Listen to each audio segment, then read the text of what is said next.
What's going on, guys? Welcome back to the channel. So this video is going to be a little different than my typical videos.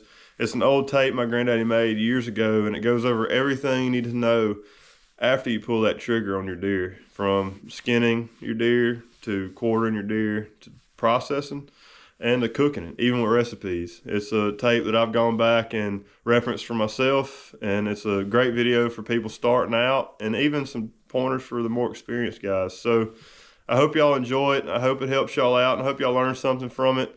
But yeah, we're going to get out in the woods in the morning. We're at the camp right now trying to get some videos done. Hopefully we'll get a big buck on the ground for y'all. So y'all enjoy this tape, and be sure to hit that like and that subscribe button.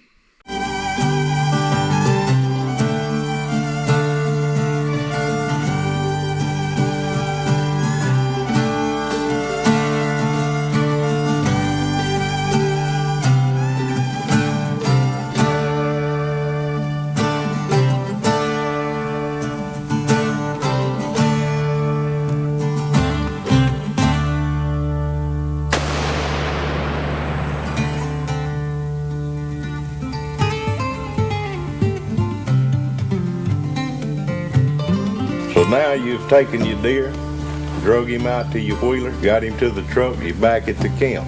As you see, we're under the skinning rack. You've been through your tale 100 times. You told everybody at the camp how you made this hunt and how you took your deer. Now, I want to demonstrate a way to skin your deer and clean your deer. I'm Allen Butler. I've been doing this for about 35 or 40 years, been at it a long time. And I've developed a method over the years of skinning a deer that's fairly unique. Few people have seen it, but to me it's the quickest and most efficient way to skin a deer. My method of cleaning a deer primarily has to do with cleaning a deer for the table. If I were doing a trophy deer, I would not do it this way. All right, Jim. You gonna come over here and help me a little bit? I'm gonna give you a hand here in just a minute. Well, we're going to show the folks how to skin a meat deer here. Here's the first thing we're going to do. Let's kind of get his head down just a little bit. If you'll hold him right here, we're going to make the first cut between the burr of the horns and the ear, right across the top of the head. Now, when we make that cut, then we're going to come right down beside his jaw, right down to the underside of his neck on both sides. All right. After we've made that cut, the only other major cut we'll make, we'll start right at the point of the brisket, right here. Then we'll split the hide all the way up, intersecting the cut right around here. Okay.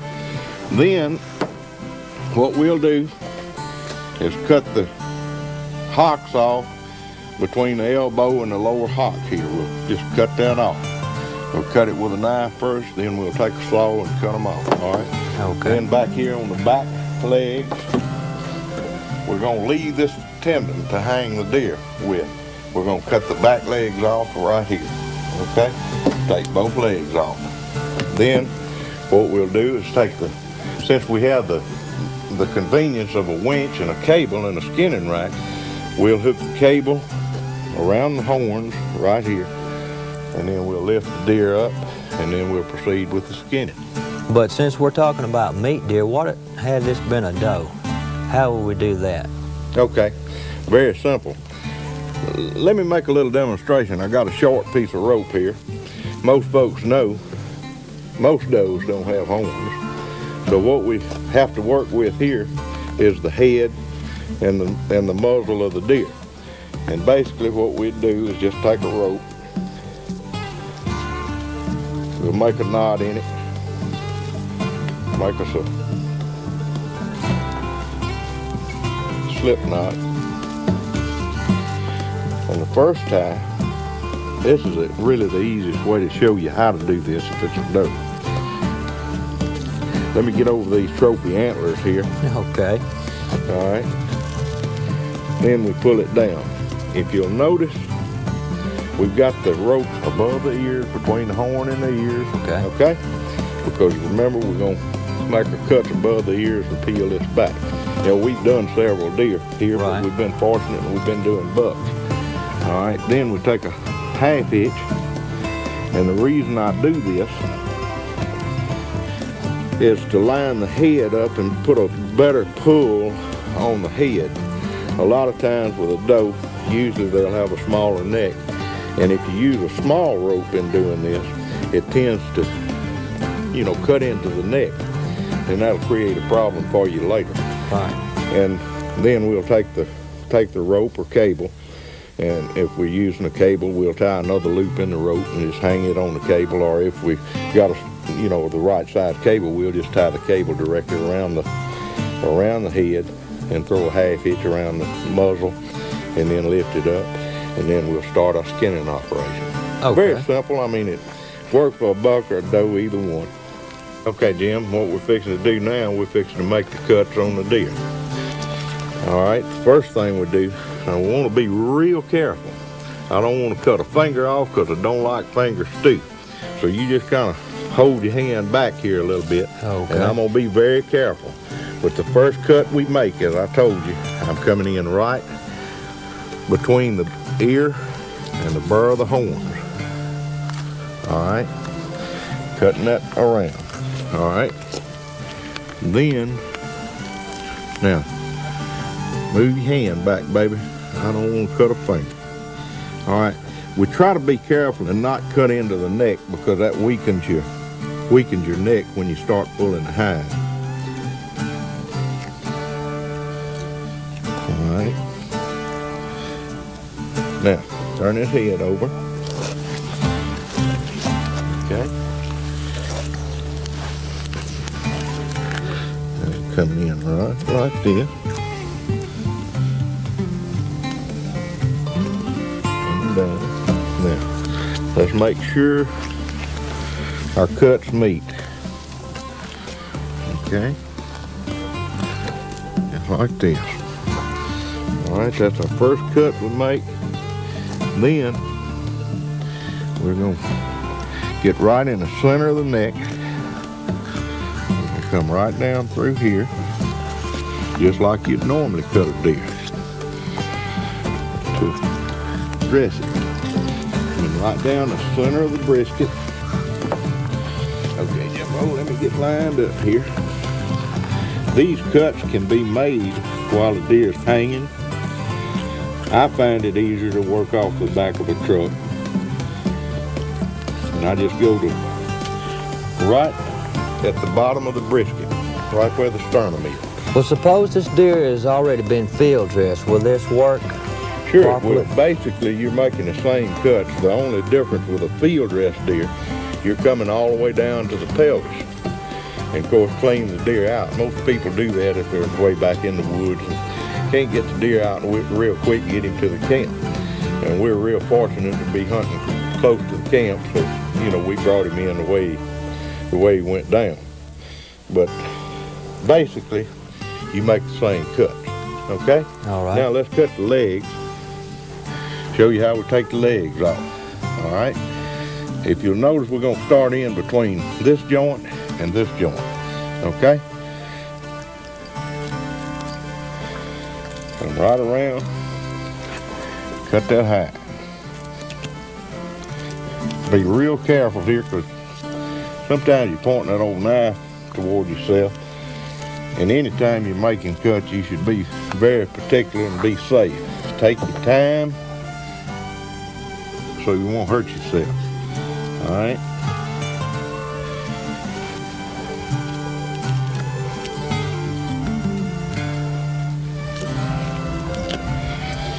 Okay.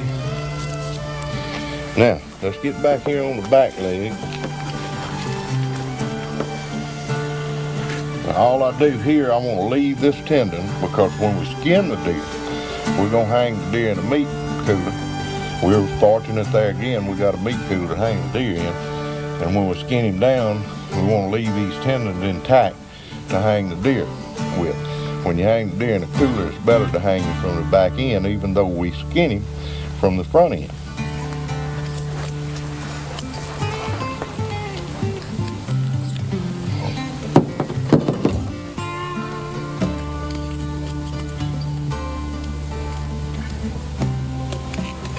Okay. Now, we got him ready to go. Now we got to get the old saw out. I use a kind of a meat saw or a bone saw.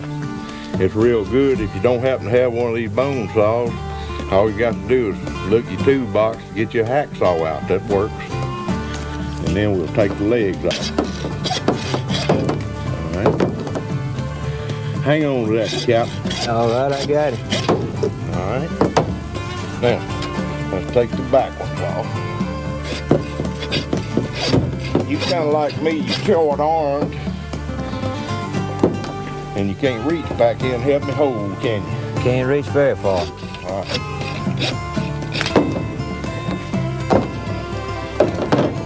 Now, if you'd like to, back here, since we're going to hang the deer, you'll just make you a cut right in this tendon area. And of course, the skin will come off right here, and you'll have your cuts made, ready to go to the cooler. Okay, Jim. Next thing we'll do is peel these ears back, as I call it.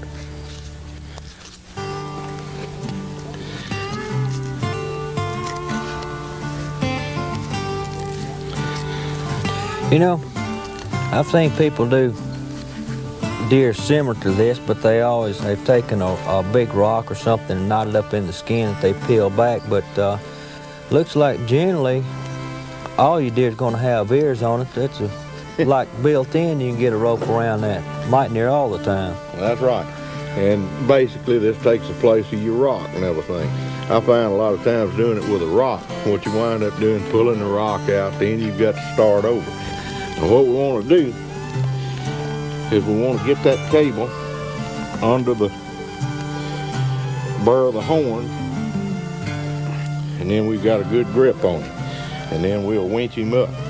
Now, if you were in the woods or just had a tree or something, you can take a rope and do basically the same thing. Tie the rope to the horns, hang the deer off of a good substantial limb, and do the same thing. All you need is some type of motorized vehicle. Okay.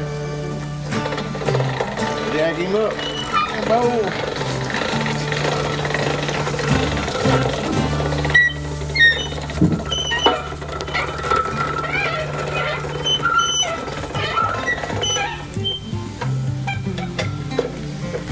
Let this old winch down. Now then, let's get our specialized piece of equipment out here. I've got a rope with a long loop in it. All right, we just make another loop like that, and we're gonna hang it on the ears and pull it down tight. Okay. And we've got to shut the old tailgate. Get the tubes out. All right. Okay, Jimbo, we're going to drop the rope over the trailer hitch. And then all you need to do is get in the truck and drive off. We'll have this skinning job done. We'll do it.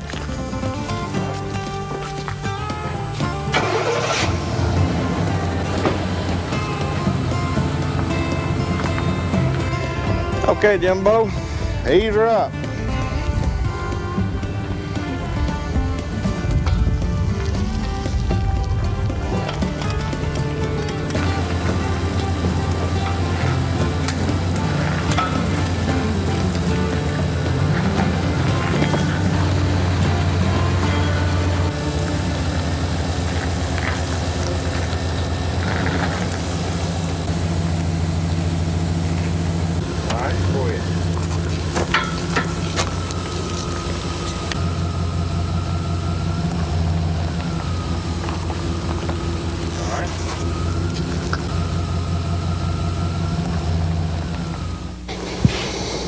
All right, Alan. We got this one set up just a little bit differently. Let's, why don't you tell me what all this is about? Okay, for the sake of demonstration, we're going to pull the hide off of this deer, and as you'll notice, we've anchored him to the bumper of this Bronco. Now, like I tell you, this method works real good for an elk or, you know, mule deer, whatever. And a lot of times you'll have to anchor to a tree. and you could actually tie this rope around the tree, but make sure it's up off the ground about waist high. Okay? Now if you notice, I've made my same cuts above the ears, between the horn and the ears, and the deer has been split down the throat and the brisket. This deer has also been field dressed too. And all we're going to do is hook the rope up the same way, and what we'll do is hook it up to the trailer hitch on the vehicle, and you'll drive off with the hide. All right. Now, there's only one little difference here. When we get the deer up, as the tension gets on the rope and we get the deer up in the air, I'm going to slip this little tarp under him to keep him from hitting the floor and getting dirt on him. So that's all we'll have to do. When you drive off, I'm going to just tell you to whoa. Wait a minute, let me get the tarp under him. All right, that assures of getting him clean, keeping him clean. That's right, we'll keep him clean that way. Well, let's hook her to the trailer ball and go from there. All right, hook her up to the old trailer ball, brother, and let's drive off. We're hooked on this end. All right. Now remember, I'm going to tell you to whoa when he gets in the air. All right, I'll do it.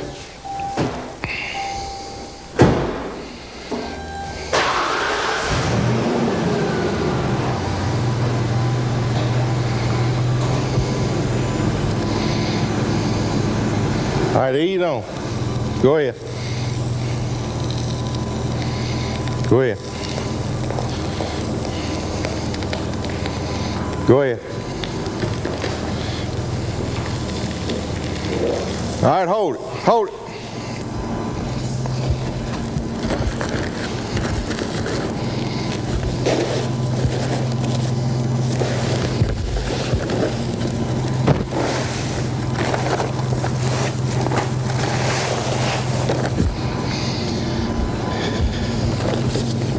All right.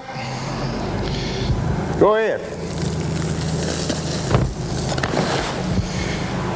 There he is.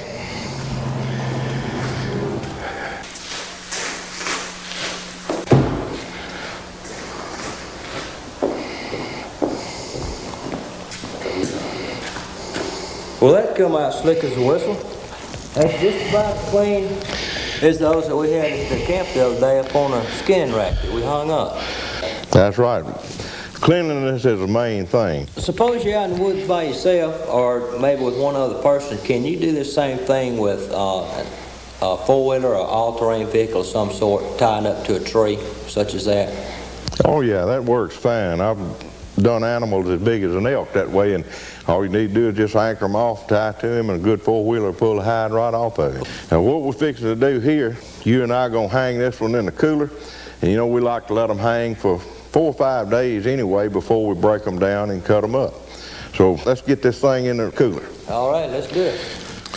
All right, you know I told you when we first started this video that the way I normally dress a meat deer is not the way you dress a trophy deer.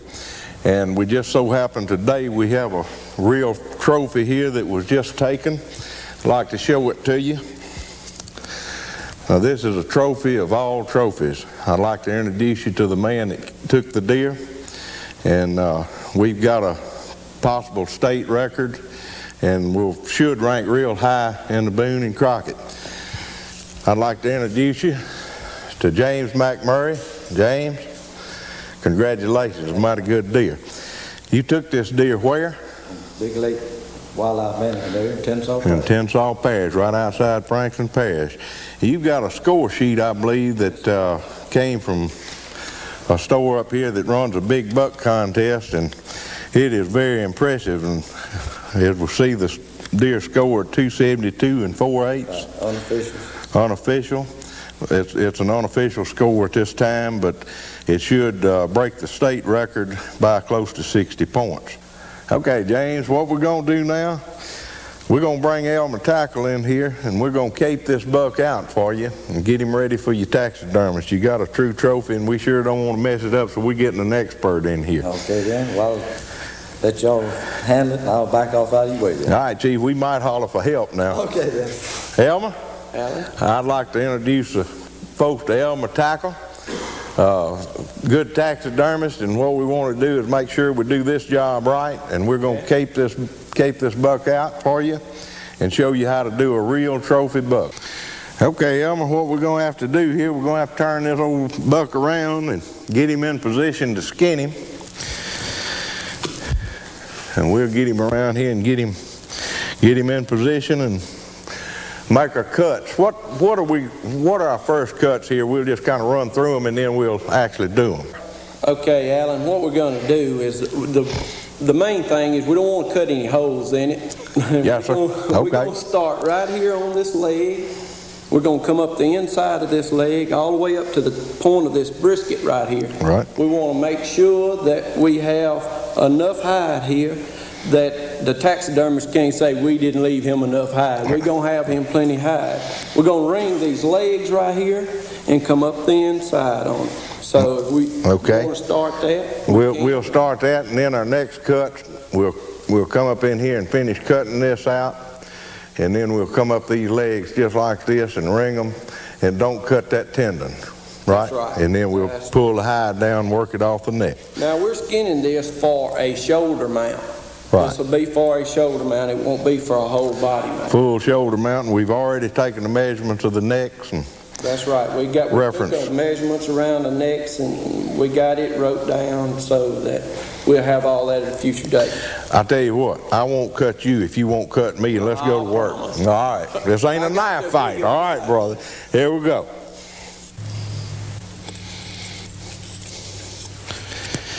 Now, Elmer, if I get close to you, you holler, okay? I'll do it. If you get too close, I'll probably really holler. You won't cut back, will you? No, I'll try not to. But we're getting at a point here now. You go ahead and then I'll finish it up. I'm first. All right. Okay. Here we go. Okay. There's mine, brother. Okay. I'm through. Here I come. I'm going to start skinning. I'm going to get ahead of you. I'm going to bring this down right here where you're working on that part. It doesn't really matter if you leave any meat or fat or anything on it because the taxidermist has got to get all that off anyway. So just don't cut any holes. Elmer, I think we could, right at this point, since we're ready to do these cuts up here on the leg, we could go ahead if we wanted to and ring this hide all the way around right here. Since we're making a full shoulder mount, we could ring the hide at the point of the brisket and peel him right on down the neck. If by chance you don't have a way to take the measurements on the neck, you want to leave about 6 inches of meat in that neck if you're going straight to the taxidermist or straight to the deep freeze with it. But the main thing at this point is you want to preserve this hide, and the best way to do it really is freeze it if you're going to take it straight to the taxidermist. So what we're going to do now, we're going to make our cuts on the back leg, and then we'll pull the hide on down. Okay? We don't want to haul it around and show it for 2 or 3 days before we get it in the deep freeze. That way that's right. Because once the hair starts slipping, that's it, isn't it, Elmer? That's it. That's right. You have to get rid of him. That's right. Well, let's split him on up. I'm going to let you. Okay. Okay, what we've done here, we've skinned the hams down, the sides out, and what we'll do next, we'll turn the deer around. Oh, Elmer and I'll grab a hold to him. Watch that knife now, cuz. And then we're going to pull. This is about the only part you can get a little quickness in this skinning job is right here. Elmer? Okay, maybe. Let me put that 240 on him, brother. All right. Now, what we've got to do is work this on down to where we're going to actually cut the head off, which is under the hide, but we'll just have to skin it all the way down. And this is a slow process, and this is the way most people skin even a meat deer. And as we showed you in the earlier footage, we showed you how to pull the hide off, skin a deer in about 5 minutes or less. I mean, it's a real quick way, but Fortunately, we have a real trophy and we've got to do it this way. All right, let's get this old hide back off his head. And Elmer, I think we got a beautiful job. Thank you, buddy. All right. That's as good as you want right there. That deer's been caped out by a professional. James, wake up, come back in the picture. I'm sorry. I'm sorry it took so long, man, but It take a while, that's right. this is the way you skin a trophy buck. This is a long-range deal. What we've been showing folks is how to skin one in a hurry.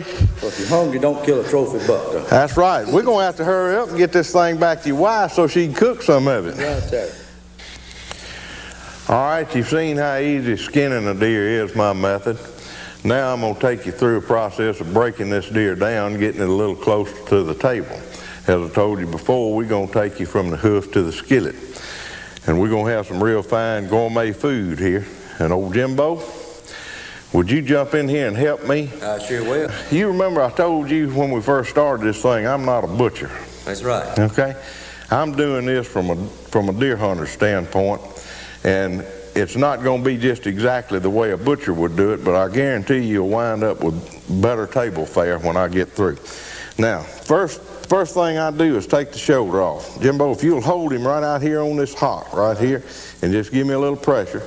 And what I'm going to do, I'm going to make a cut right here, and we're going to just peel this shoulder off. Okay? Works for me as long as I got 5 fingers All right. on this hand when you get through.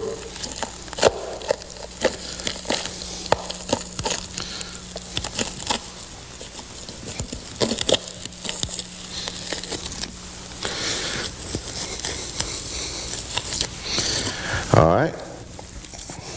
Wasn't anything to that. We'll lay that over here on the table. All right. The next step, I'm going to get this flank out of our way where we can get in here to the good part. We'll start right here at the pelvis, take this flank off. And here we want to be careful, Jim, we're not going to cut this ham. Okay? Okay. All right. And you want to be real careful, too, that you don't cut these tenders in here. On this particular deer, I didn't take them out yet. And you don't want to cut this too close. You want to stay on the outside of your loin here. Okay? You got that? Now, we'll take the saw. We're going to take these ribs off right here and get that out of the way. All right? We want to cut straight down.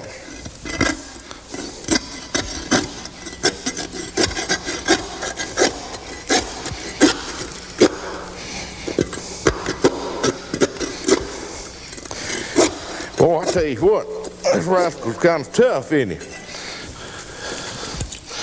Turn him around a little bit and get these last two ribs cut in two. Take that off. Now we got a good clean side of ribs. We'll trim it up later. Okay. Now we've taken that off. We've exposed this is one of your main parts right here, your tenderloin. And we're going to take it out. We'll cut it up here at the top. And if you come in here, you got a bone structure on the bottom side of the backbone. And we'll just peel this right out. That's the part I'm going to eat, right? You bet. All right. This is good, son. If you turn that knife up like that, you won't get into your back strap. Okay?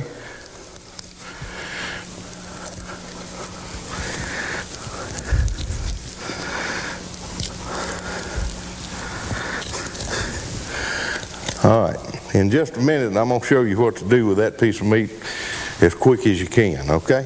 All right, next step we're going to do is take the ham off. All right, if you'll notice in field dressing a deer, skinning a deer, normally I don't cut the pelvis. Why is that? All right, what I'm trying to do is keep this meat clean in here. And if you cut that pelvis while it's hanging or while you're handling it, it's a good possibility that you're going to get this area dirty. So I leave it like it is. And then when I break it down, we cut it. But you get right in the center, right where these hams come together, and there's actually a center connecting tissue in there, and you come down just like this. All right, and you just split it right to there. Then our next step, if you will, let's unhook this leg off this hook. All right, you take your knife and you get right against the pelvis bone. And take your time doing this first few times and move those fingers back. But take your time doing this first few times until you learn exactly how that bone is laid in there. And if you'll notice, I don't like to use a saw. Now there's the hip joint right there. There's a little connecting cartilage in there that we need to break. Okay, Jimbo, what we're going to do here, we're going to come right down this side, and there's a bone that runs right in here, and we're going to follow it with the tip of this knife and begin to loosen this ham up. Now, I usually do this a little faster, but since we got old camera bug back there on us, we're going to try to do this thing a little slower so everybody will see what we're doing. Now, if you'll put a little pressure back on it, and this can be done totally by yourself. I do them by myself quite often, but for the sake of the camera, we're going to try to keep everything where everybody can see it. All right? See how easy that peels out? Now this bone right back here has got a little hook to it, like this. Yeah. And then we'll come right around that like that, and we follow the bone with that knife tip. All right? Now, all right. Now, if you'll just hold it back a little bit. Here we go. Just kind of pull on it a little bit. And we're going to take it right off.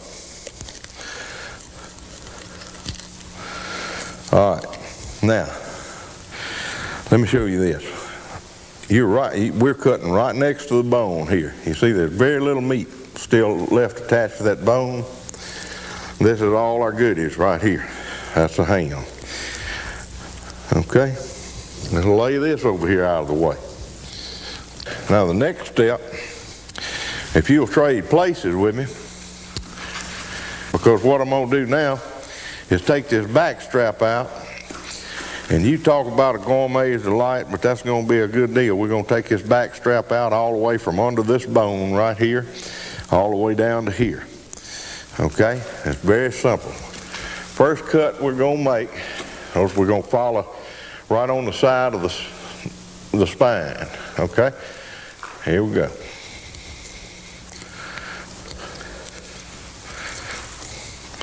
And I strip that back strap out. I get all of it I possibly can. You're not wasting anything, are you? Babe, we're not going to waste any part of this. Not one bite. Did you know I'm hungry?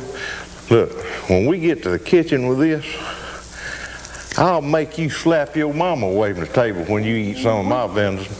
All right, now remember this old bone comes out just like this, and we're going to take the knife and go right under the bone, is not to waste any meat, and cut right back into the backbone there, and then join these two cuts. Okay? Then we got it loose. And folks, the knives that I use are real sharp. You've got to have a good sharp knife to do this with. And actually all I'm going to do is just peel this out. Just hull it right out.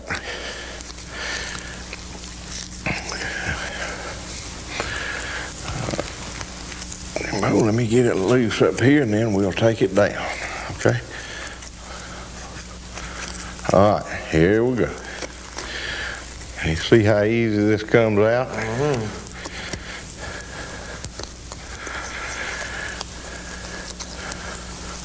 You get used to doing this, you can break a deer down in just real short order. I mean, it doesn't take long to break a deer down.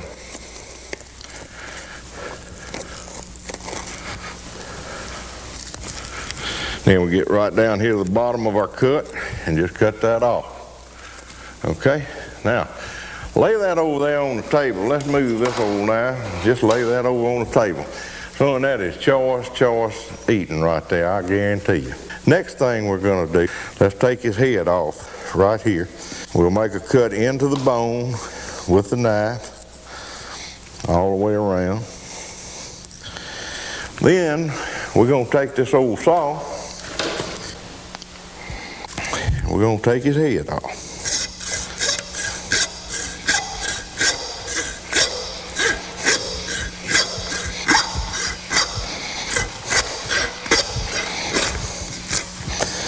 All right,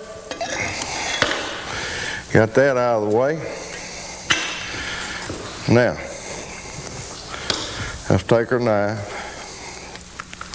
and what we'll do, we're going to take the neck section off right here. We'll cut into him, just like this.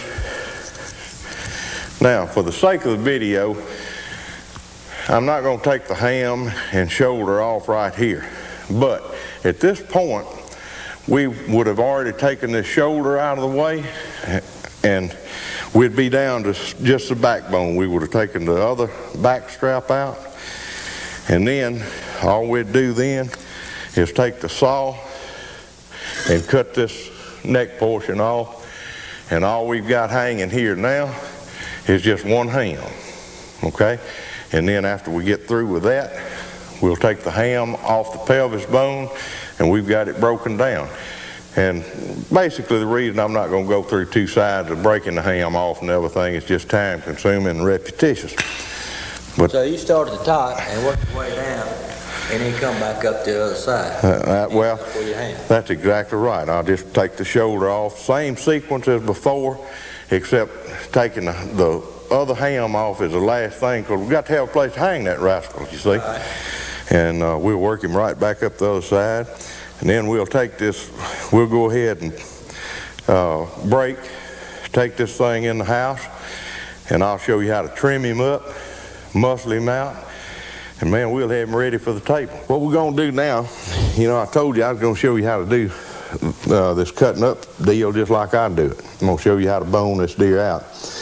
We got it inside, and I'm going to tell you the parts here. This is our neck. We've broken it down. This is our shoulder, our rib section, our loin, our back strap. These two little morsels over here are choice pieces. That's your tenderloin. Come out from the inside, you know, that's the piece I kind of covet. And then we got the ham. And what I'm going to do, I'm going to show you how to peel the membranes off of them and separate the muscles and make some suggestions what you can do with the meat after you've gotten it broken down. But that's basically what I'm going to do. If we'll get this old shoulder and get some of this stuff, set it in the sink for me, and we'll get this operation underway. And then what we're going to do when we get all this cut up, guess what we're going to do? We're going to eat it. We're going to cook. That would help to cook it first, I Son, we're going to cook and eat. All right. I guarantee you. Let me get me a towel here so I can kind of stay halfway clean while we go. Let's get this old neck. Now, if you'll see, we got a center line right down the neck. And basically what I do with a neck is just almost like peeling the back straps out of a deer. I come right down beside that backbone.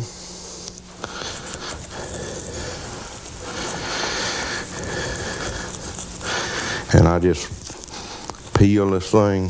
Just peel around it. Right. For the sake of showing the folks out there in the audience what we're doing, we're just going to do one half the deer. You notice I had half the deer laid out.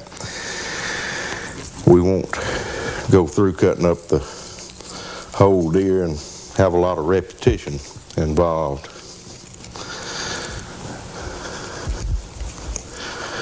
But basically, this is the way we do it. Just peel it right off this backbone, and you go from the top to the bottom. And just take that meat right off the bone. Jimbo, take that bone over there and get in the corner and gnaw on it. There's not much left on it, but you know, this is the meat we knocked off this neck here. Pal, this is all I get? We might boil it for you in a little bit. But now, let me tell you a little something you can do with this neck.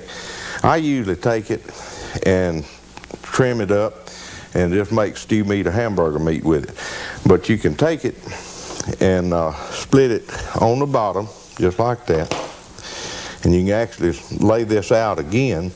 You can stuff it with sausage, roll it up, tie it together, and cook it on a slow cooker.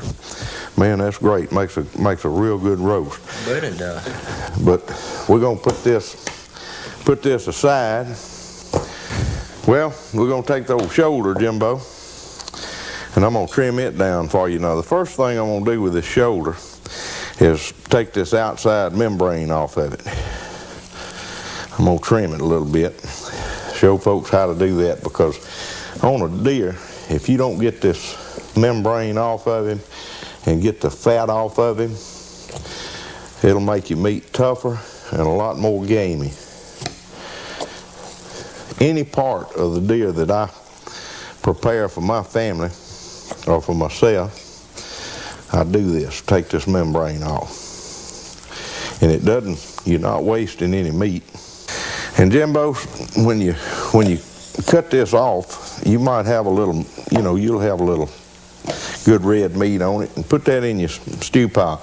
A lot of times I'll just make me a little pile over here to the side, and when I get through, I'll kind of trim it up and put it in my stew meat or to grind. But the basic thing is get all this membrane off this animal. Okay, Jimbo, we got all the membrane and everything off this thing, and we've actually boned this thing out, but for the sake of the audience, I'm going to show them the cuts we made. All right, we took a knife, and the shoulder's got a ridge running down it, and this is the outside side of the shoulder. We'd actually come in there and make a cut down each side of this bone, and then you just start peeling it out just like this, which we've already done.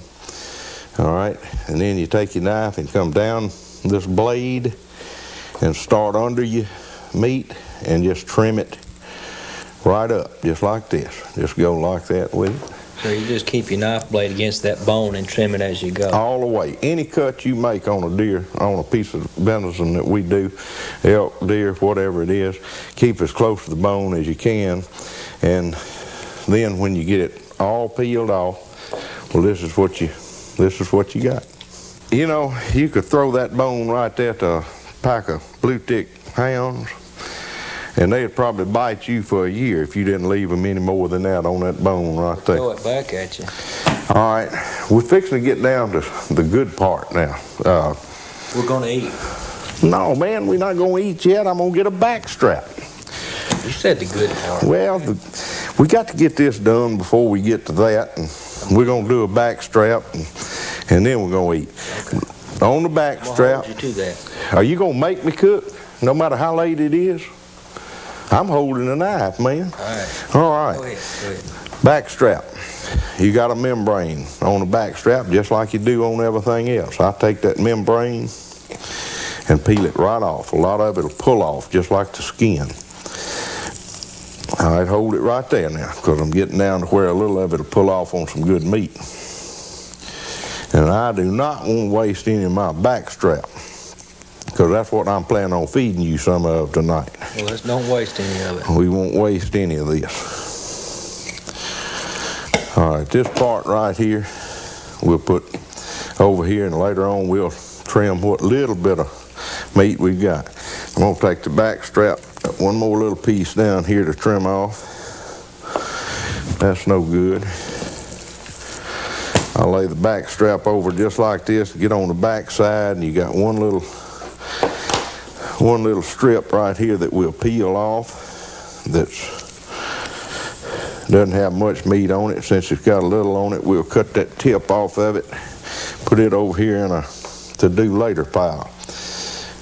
And then we're going to come in here, and sometimes where the backbone joins this thing, you'll peel these little strips off of it like this. And then what I do with that back strap is when I come back to it in a minute, I'll fillet it out just about like filleting a bass. And I'll actually take what they call the silver skin off of it, but we'll come back to it in a minute, and I'll peel that out when I get ready to cut it up. Okay. The ribs. I am real fortunate, Jimbo. I got some folks that just dearly love ribs. They make soup with it and everything else, and personally, I really don't fool with the ribs.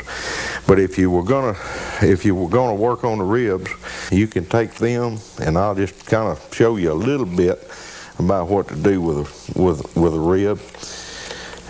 You can take it, and the meat is actually layered on the ribs, and you can take that meat and just peel it. Just kind of skin it off. Yeah, just kind of skin it right off and peel it right off the bone, just like this. And then I'm gonna dull my knife, and I'm gonna get all shook up.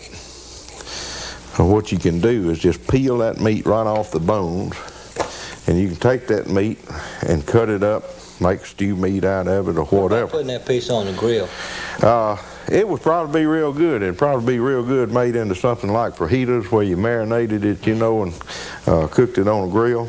It'd probably be all right. But again, let me emphasize that this type membrane and fat on any of the meat, whether it's stew meat, whether you intend to grind it or what you want to do with it, you should get every bit of that off and discard it, because that's where your toughness and your gamey taste and your fat is.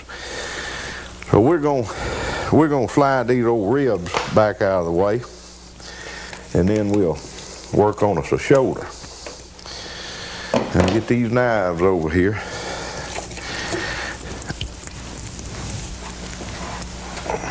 A shoulder. What I say, a shoulder? I wish I could kill a deer with a shoulder this big. We're going. Elk. Yeah, this would be an elk shoulder. This is old ham. Now this is some of the prime meat in a deer, elk, whatever. But the first thing I do with it, again, we've got a membrane on it, and I don't know whether you can see that, but see what I'm picking up? That's almost like a second skin. Now what I'm gonna do with this, I just take my knife and run it under that membrane, and I actually lift up a little bit on the knife. And your knife has evidently got to be very sharp to do what I'm doing. And if you'll notice, I'm coming right around that membrane, and I'm leaving the meat, but I'm separating this membrane. And I'll try to get as much of it in a pass as I can, just like that. And what that does, you notice the difference in the color of that and the color of this? That exposes your good meat. And then you just take it and catch it with your fingernails and just go right around it just like that. Keep on until you get it all off. And just keep on peeling till you get it all off. Oh, that's good. And what we'll do, now that we've shown everybody how to get this membrane off, we'll just peel it off and won't bore them with these facts, and then we'll come back and I'll bone it out for it. How about that?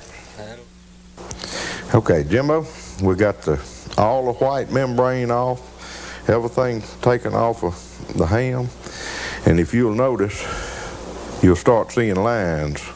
Each one of these lines is actually a definite muscle group, and we'll actually separate this ham by muscles, and we'll come out with a bone with no meat on it.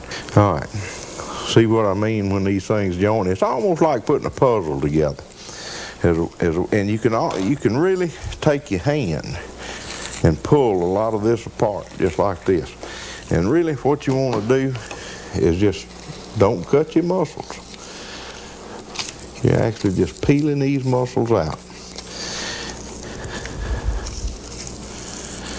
And, I've talked to you a little bit about the difference between the way I do things and a butcher does things. A butcher would take that ham and take a saw and cut all through it, and you'd have muscles going every direction, and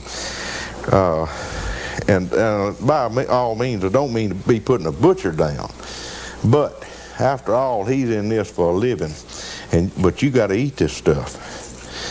And then when you come out, you got muscles just like this, and I'm gonna peel a couple more out and lay them out, and show you what I mean. This particular deal right here that you see after you peel that first big muscle out, this is actually a gland here.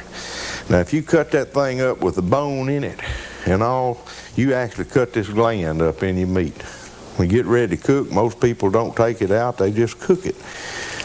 And I'm gonna just peel it out and show you what size deal this is that I'm talking about leaving in here, this gland. And there's a lot of fat around it, of course, but you leave that in there if you cut that up with a saw. We get rid of that. Then we'll roll it up here, and we just still gonna take this old puzzle apart and muscle this thing out. Don't let me get your finger. Get right down on that bone.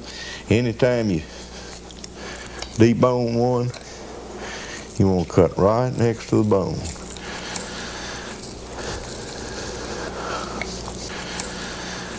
Okay.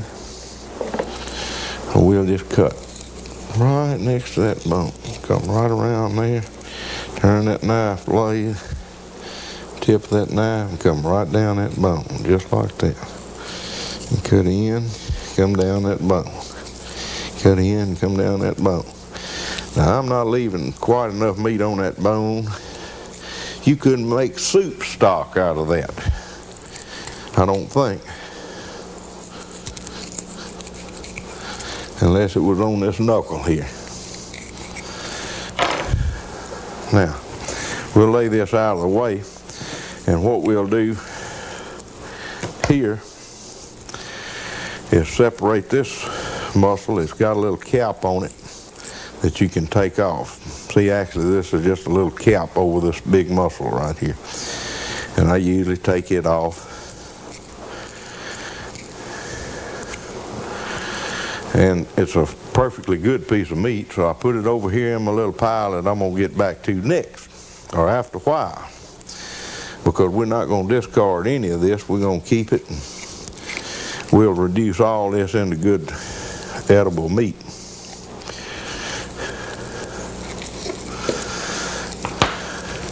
This muscle right here, that's one of the best muscles in a ham. It's one of the muscles that I like to use for a roast. And again, I'll trim all the fat, all the little white places off of it. I'll trim it off, and then I'll cook it. And basically, I'm not gonna go completely through muscling this piece of meat out, but you can just pick the muscles up and see you can see the separations right here. And you'll just take it apart. Just like the other, just peel it away. Just peel it away. That's all you do to it. And I'll pull a hock back in here. This is an old hock bone. And I'm going to show you what to do with it. We're going to take the tendon out of it. We're going to take the big muscle off of it. Just like this. This particular muscle has got a lot of leaders in it and a lot of the membrane in it. I'm going to set it aside and we'll work on it in a little while. But basically all you're going to do with that muscle right there is peel it down to red meat and make stew meat, or put it in your meat for grinding.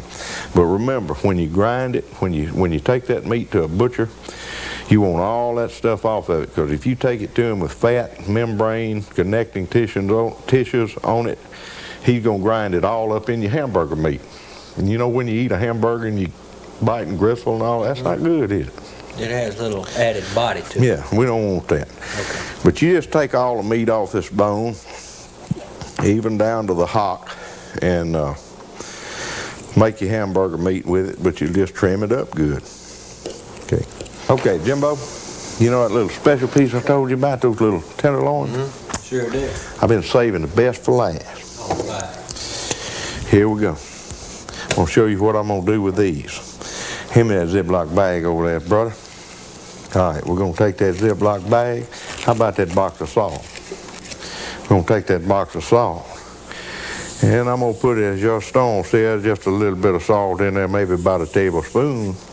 We're gonna set that back over there. We're gonna drop these 2 tenders in that bag right there. I don't even trim these first. We're gonna get over here and we're gonna get us a little water in that bag.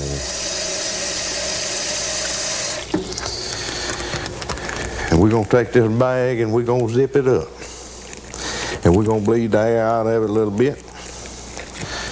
Mix that salt up in it real good. And we'll put that in the refrigerator until tomorrow. Now what I'm doing there, the salt will take the blood out of it, make a whole lot better piece of meat of it.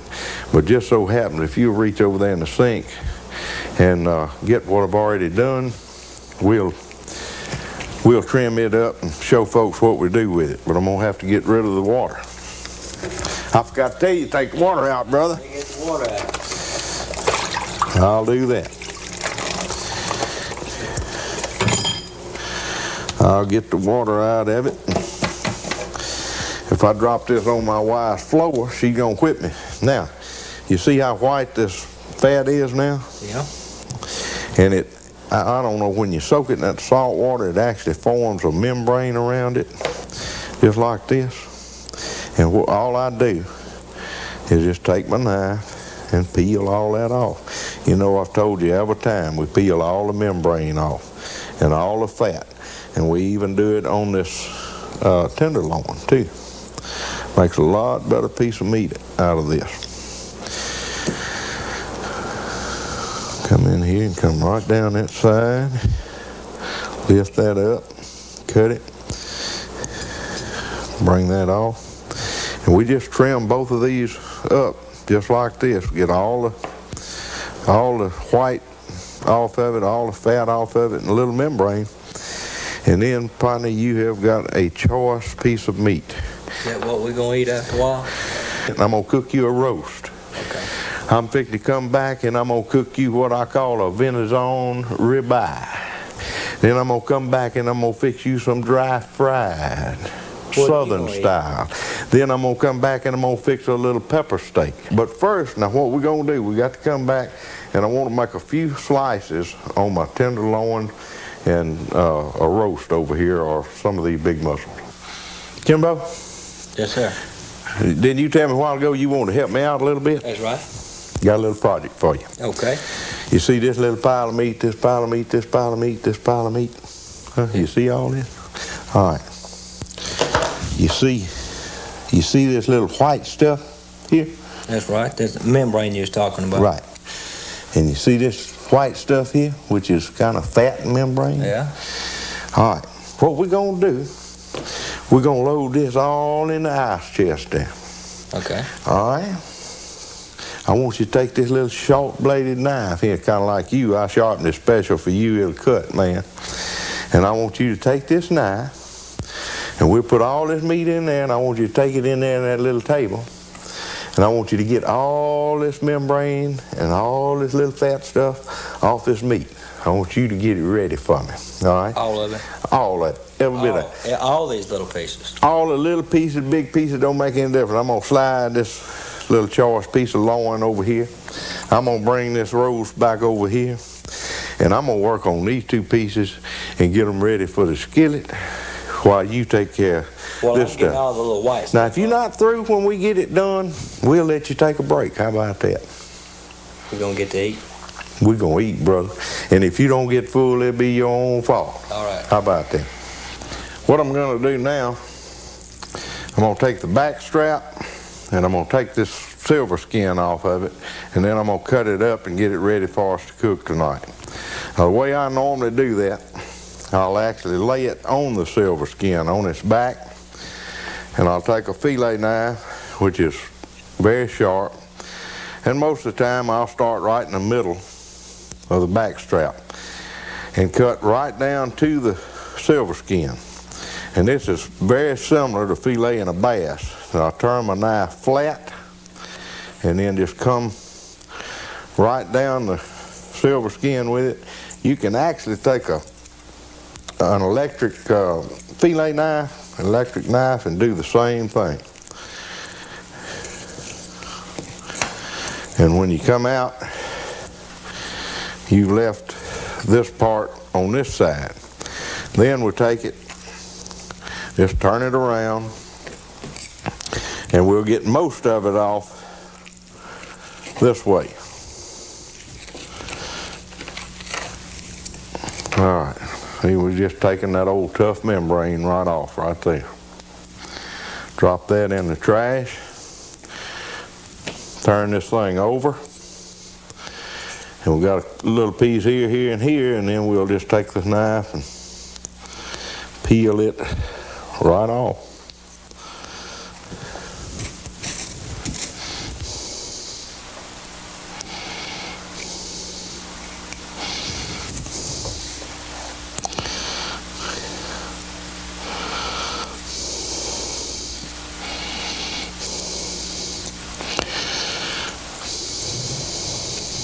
Thank you.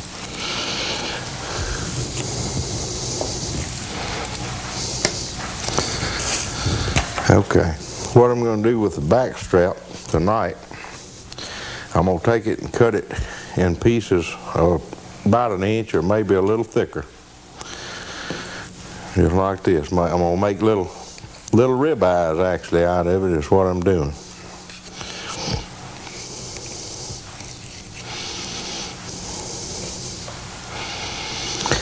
If you want to get real fancy, if these pieces are not big enough, you can take that back strap and cut it almost in two. If we get down real close on it, we'll cut it almost in two, just like this.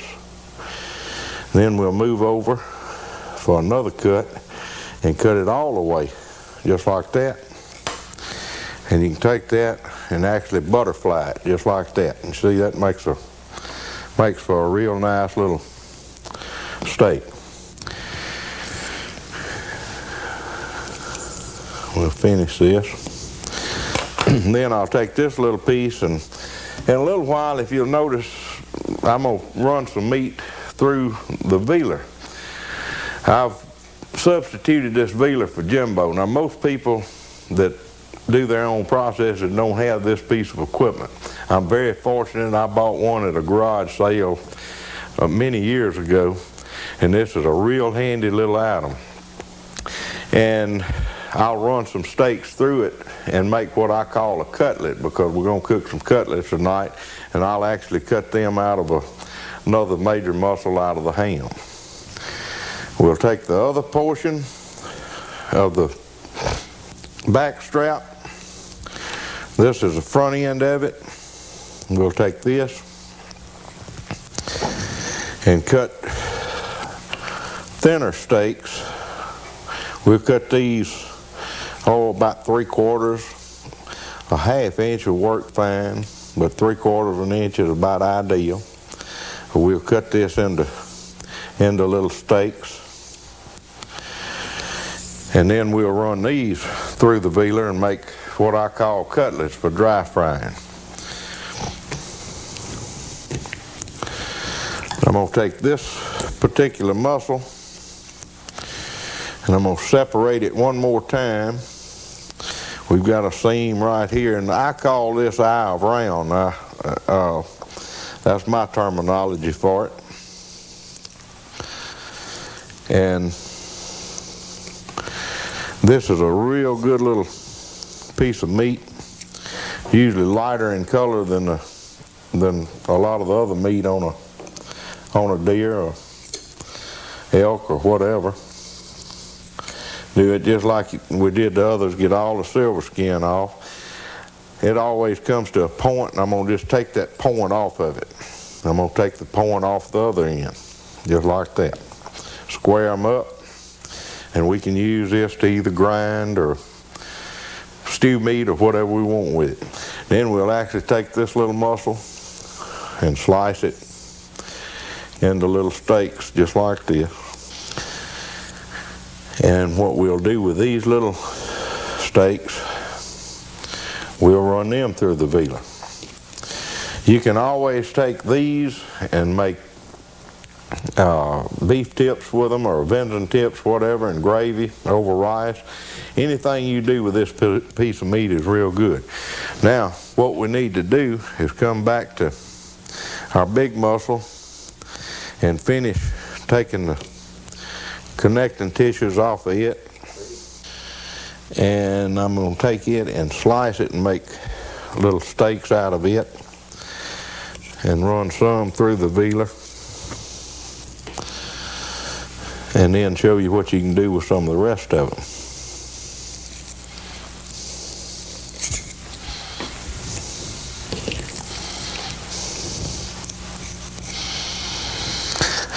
You'll notice I'm pretty particular about it. I like this meat cleaned up real well. And I don't think you can get anything out of a butcher shop that's as clean as this without connecting tissues, gristle, and so forth in it. And that's the reason folks like my venison so well.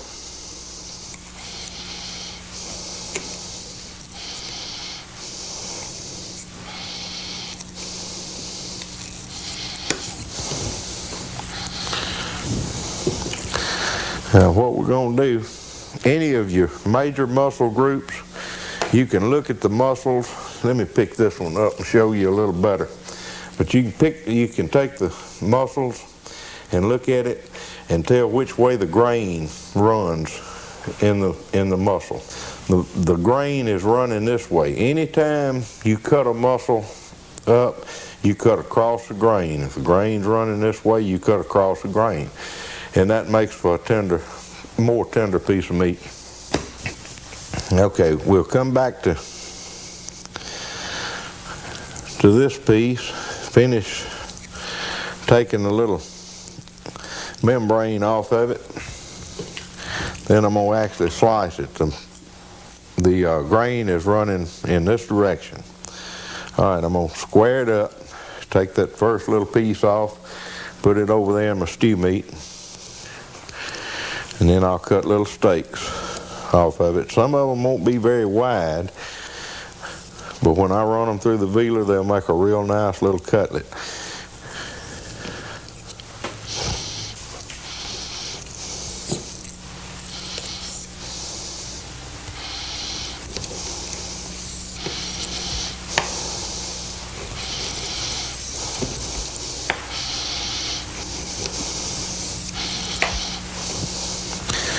Now what I'm going to do next, I'm going to take this old-fashioned hammer. Had this a long time, but this is actually a vealing hammer or a tenderizing hammer.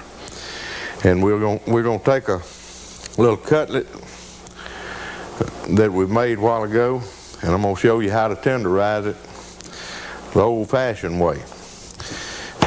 This makes a little noise, so just bear with me for a minute.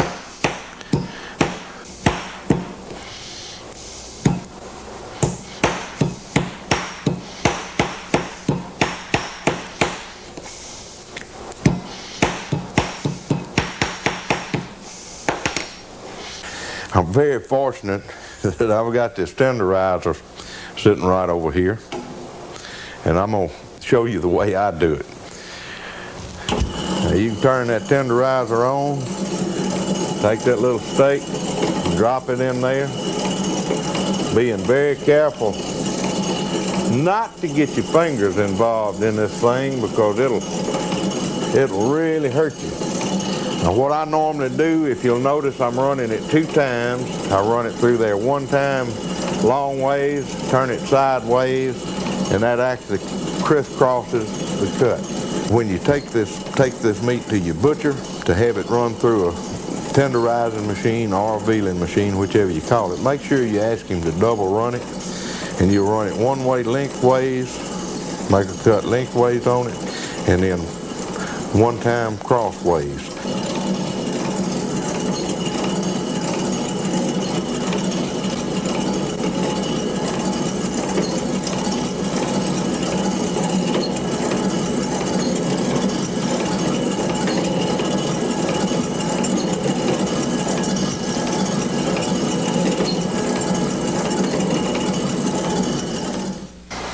What I'm going to do now, I'm going to prepare 4 simple, basic recipes with venison.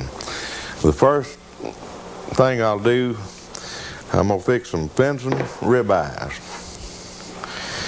The way I'll prepare them, I'll take me a Ziploc bag and just take them off the plate. These are the pieces that we cut out of the back strap, about an inch and a quarter thick. And if you've ever cooked a ribeye steak and marinated it and cooked it on the grill, basically that's the way we'll be doing this. We'll put these all in our little quart bag. Make sure we shake our Italian dressing up.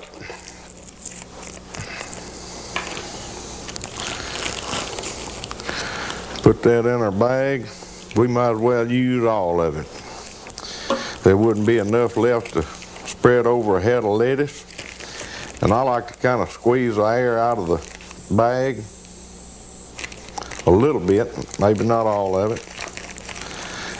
Kind of mix it up like this. Then we'll put it in the refrigerator. When you take it out of the refrigerator, put it in a colander or something and drain the dressing off of it. And this is what you come out with. You come out with your little cutlets like this already marinated. Then what I'm going to do is take a piece of bacon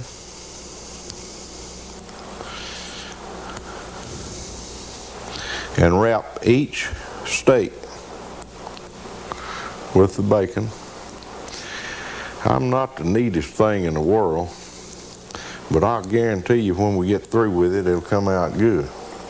Then we'll take a toothpick and secure it. I'll usually go in one side and come out the other. And for a little insurance, we'll go in on the back side and come out and fix that just like that. And we'll take the other piece.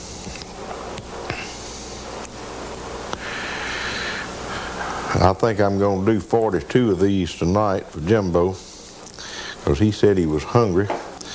We'll get them secured with a toothpick. Then we'll take these just like this, and we'll put them on the grill, and we'll cook them. All right, we'll put these down, get them out of the way. Then we're going to come back and prepare the roast for the stove. I've already prepared my flour. I've got a cup of flour, 1/4 teaspoon of garlic, and 3 teaspoons of Texas Joy steak seasoning in this bag.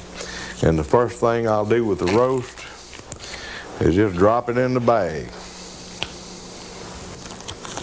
And what I'm going to do is just coat it with the flour and seasoning,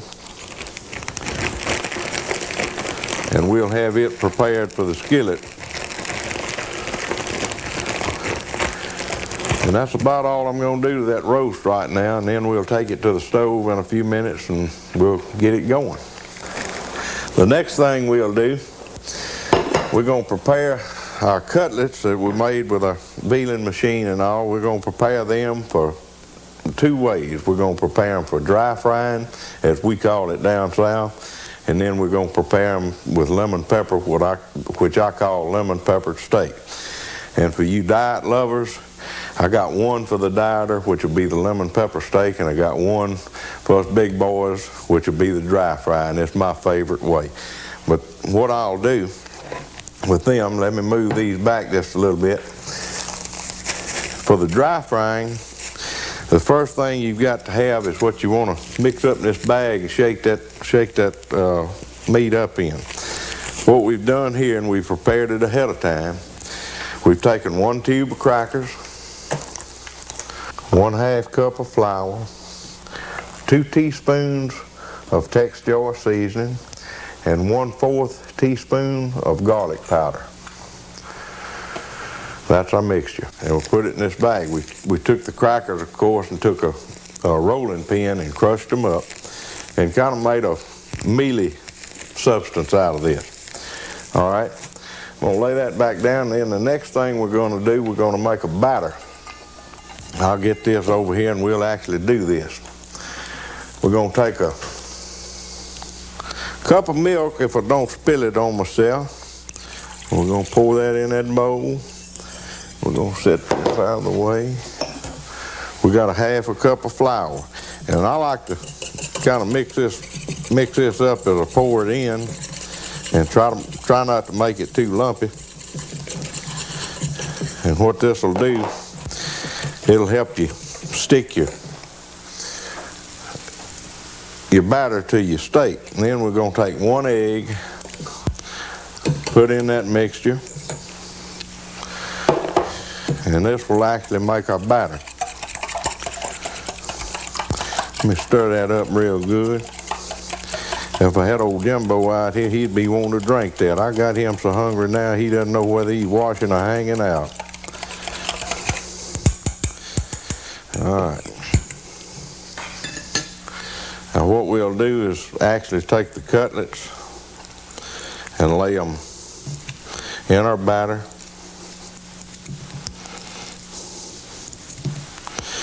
And I don't like to do too many at one time, but we'll put them in there and get them soaking, and then we're going to put them in our cracker crumbs, and then we're going to go to the stove with them. And I'm a little messy with it sometimes, but we'll just take them out of there and stick them over in this old zipping lock bag.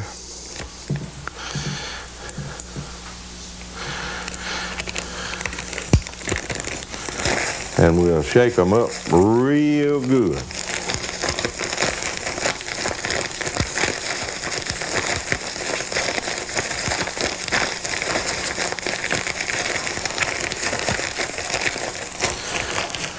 And I'm gonna get me another plate, and I'm gonna lay them out there and show you what they look like.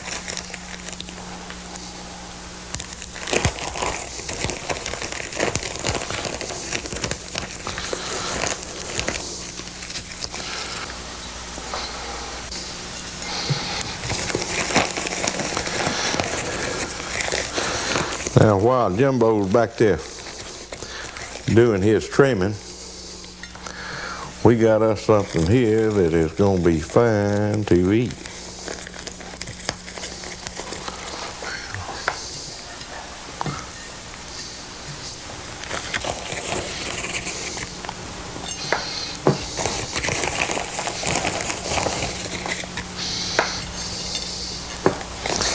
Okay, the next thing we're going to do, we're going to get a little stuff out of the way again, drag us another plate up, and I'm going to show you how to do my little lemon pepper steaks.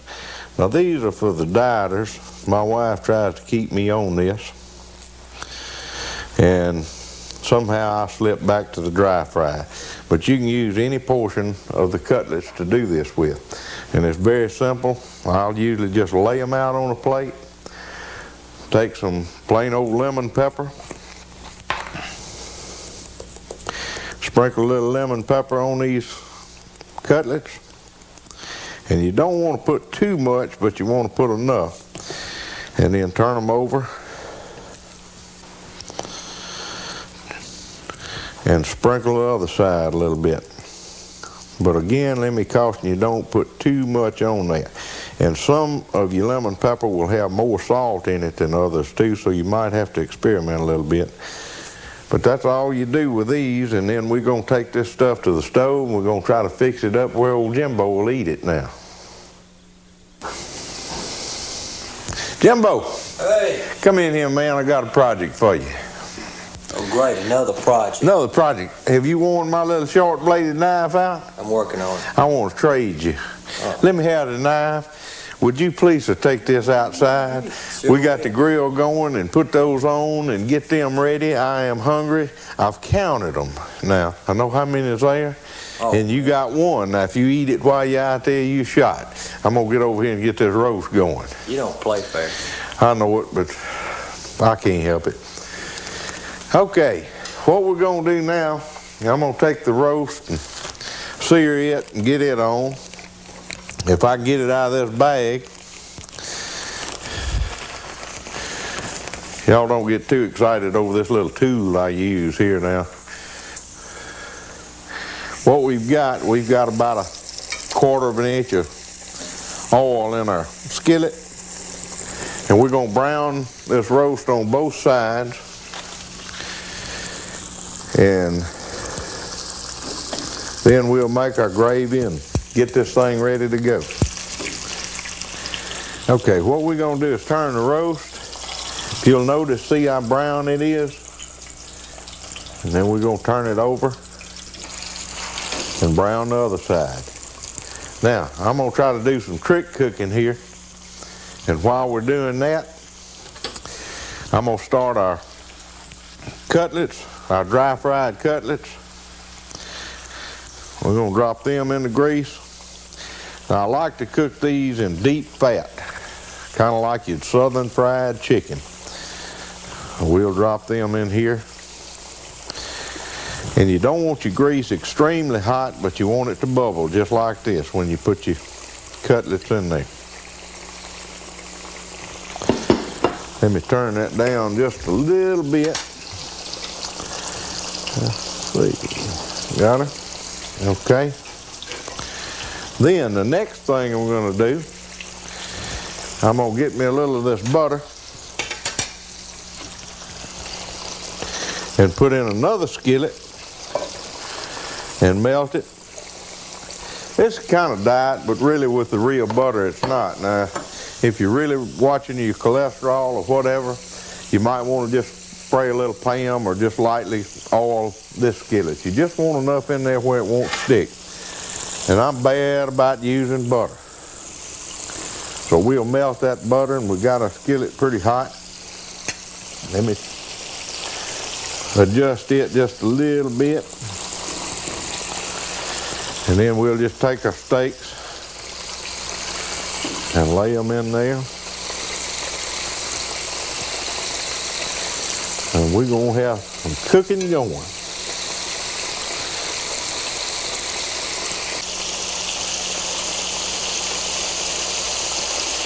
Head up just a little bit. Check this roast again. All right, see we got the roast brown. The next thing we'll do there is make our gravy. Set that off, we'll bring her back over in a minute. Ooh, I wish Jimbo was inside now. You talk about smell good. We can turn our cutlets over.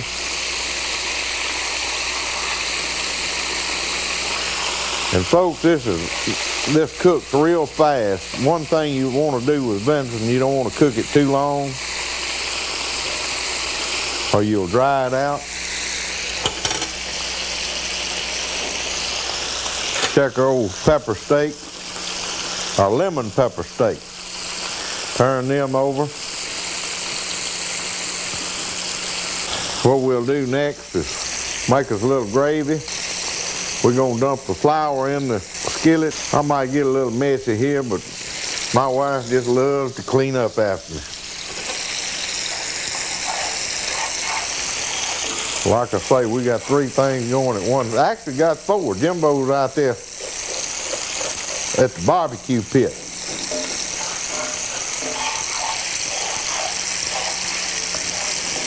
All right, we're going to turn the cutlets off right quick. Take them out. Stick them on a plate.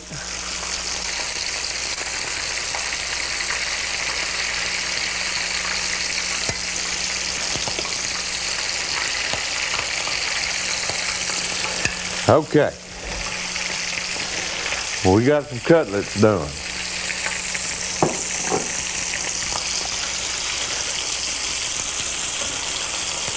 We'll turn our little steaks one more time.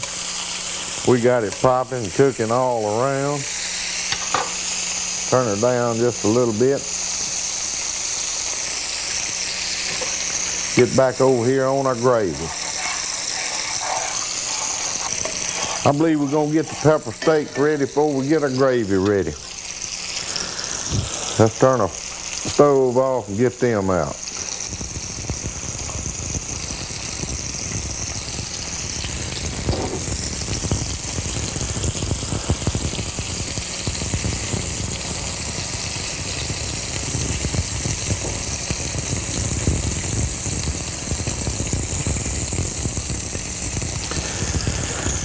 Does that look good or what?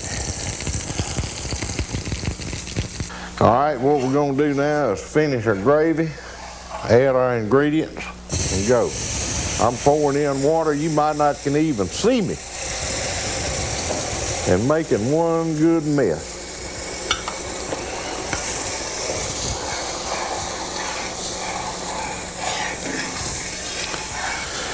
Ooh, we're gonna have some good thick gravy, yeah.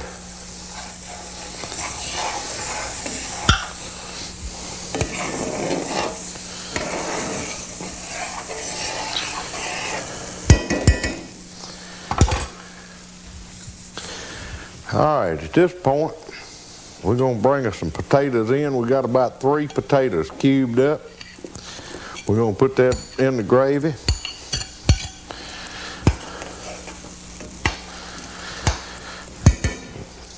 Get that going. Kick her back up a little bit. We're gonna put a few little carrots in the gravy.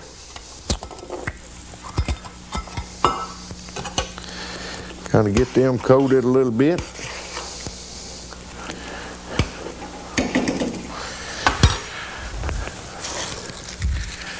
And Lord have mercy, I got my 4 green onions here.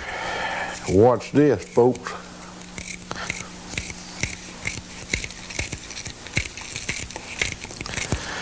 A lot of folks quit right here. I like to go right on through the tops. If you don't have green onions, it's perfectly all right to use just regular onions.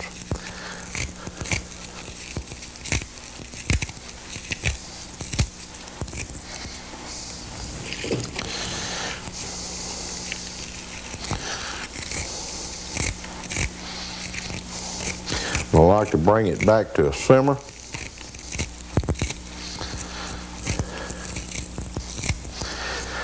Then all we need to do now is just kind of stir this up.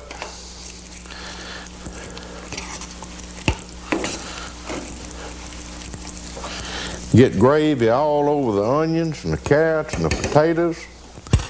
Then we'll bring the roast back in.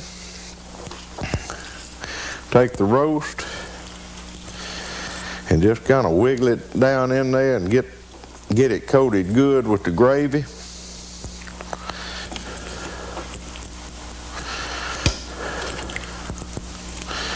Get your potatoes and onions spread out. Put the lid on it. Turn that thing around and let's find something to hold on with because it is hot. And we're going to take it and put it in the oven.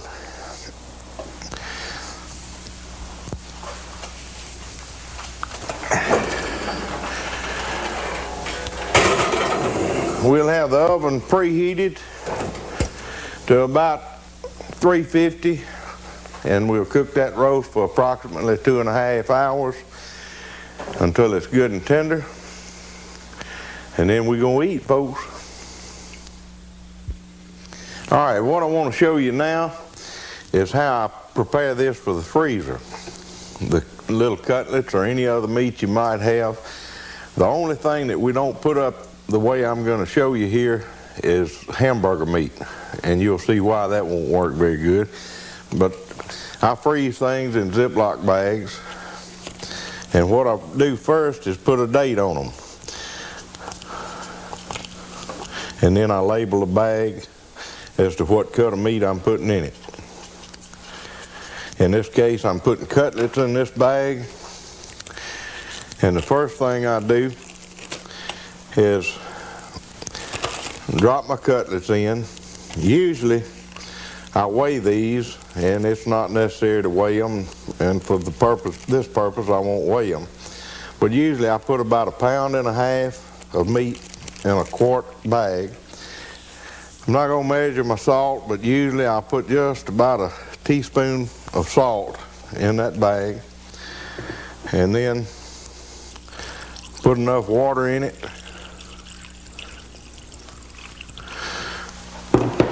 just where I can force the air out of that bag, because as you all know, the air is in a freezer is what will freezer burn your meat. We'll squeeze that air out. And we've got it basically just like you'd put up fish or anything else. It'll lay flat in the freezer. You want to freeze it before you stack it. But this is the way I freeze my venison.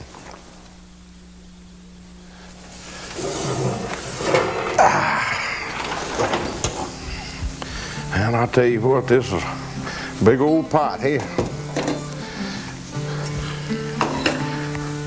Hey man, what is this? What's this? Well, it's about 4 pieces of meat in an extra spot. Well, the high chef's supposed to be able to sample his cooking. You got to make sure the seasoning's right, Well, man. I was high chefing outside. Oh, well, we'll let it go this time. Did you get full? Because that's all you going to get. Huh? No, I didn't get Let me have that plate sitting over here, son. All right. How good does that look? Boy, that looks good. Let me get in this plate. Hey, boy, get out of my way. Paper towel's hot. Hey, man, I'm going to get... I ain't got time to fool with a paper towel. Give me one of these.